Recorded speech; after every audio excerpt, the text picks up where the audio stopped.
လုံးမင်္ဂလာပါရိုးချစ်ချန်နယ်ကနေကြိုဆိုပါရစေ။ဒီဗီဒီယိုလေးမှာဆိုလို့ရှိရင်ကိုယ့်ရဲ့အခန်းလေးကိုဘယ်လိုမျိုးပြင်ဆင်မလဲဆိုတာကြည့်လိုက်မယ်နော်။အရင်ဆုံးဈေးဝယ်ထွက်ကြမယ်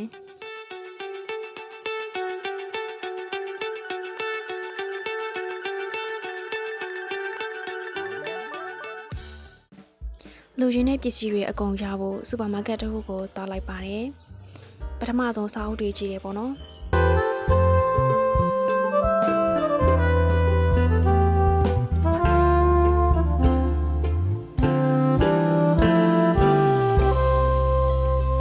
စိတ်ကြိုက်ရွေးပြီးနောက်ဆုံးမှာတော့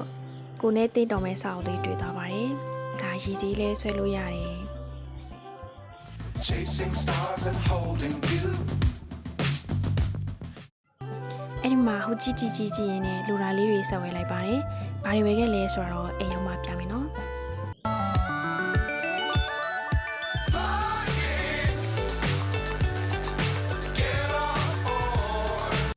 ကောင်တာမှာငွေရှင်းသွားပါမယ်လူရှင်နာရပြီးပြီဆိုတော့ဘိုက်ကလည်းဆိုင်နေရမို့ဘိုက်ဖြည့်ဖို့သွားပါမယ်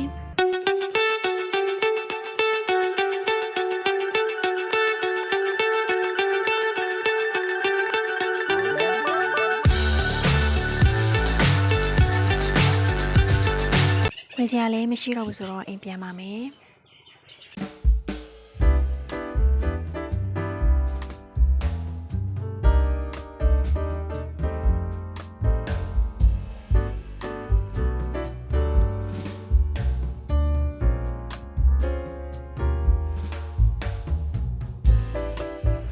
အိမ်ရောက်ပါတော့မယ်